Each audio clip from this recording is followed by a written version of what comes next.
Hi builders, welcome to the Social Proof tool. My name is Jackie de Klerk. I'm your success coach, and in this tutorial I'm going to show you how you can add social proof to your calendar in the booking app.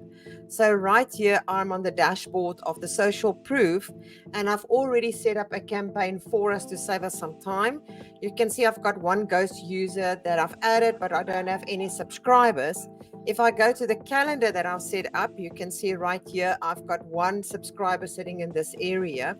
Now we need to go and edit this calendar to activate the social proof. Now to do that, we're just going to click on the edit button, but you can start a brand new calendar by just clicking on new calendar and go through the motions. But for this example, we're going to go past all those things that you will need to set up, and we're just going to jump right into automation, as that is where we are going to connect the social proof. We're going to scroll down to the very bottom where it says social proof. Now, please note that there is a drop down. If you've got existing campaigns, you can just go to the drop down and choose the one that you want to use, or you can click on manage my social proof campaigns, and it's going to actually take you to the social proof where you have where you can go and create it. And then when you're done, you're going to come back to this area and select the one that you've already created. Now, it is important to remember that if you want to integrate the social proof, you need to go and click on subscribe to social proof.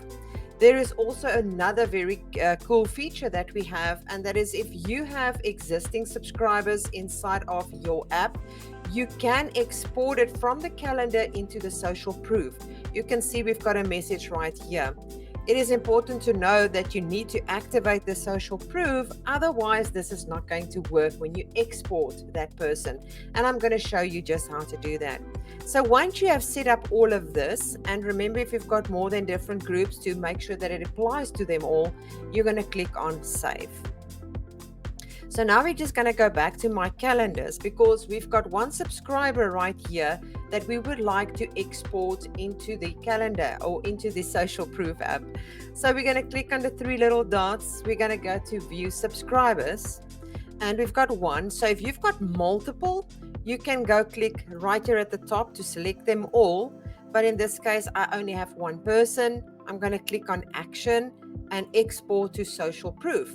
So now there's a little message that comes up to tell you that duplicate names will not be validated.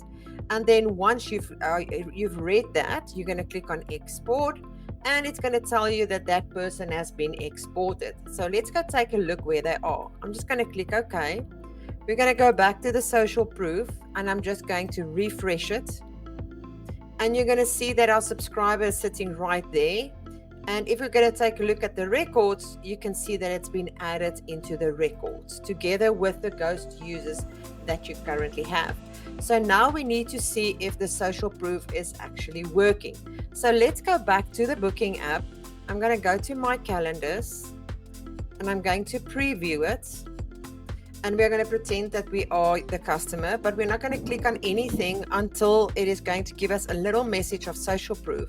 Now, your social proof is going to come up depending on how long you are waiting for the system, or how long you told the social proof to bring it up. You can see I've just got it right there.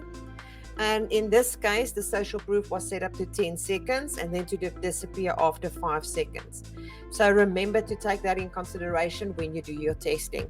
So once you are going to click on it, you are going to make another booking, and you can make up any name. I'm just going to use that so that we've got something.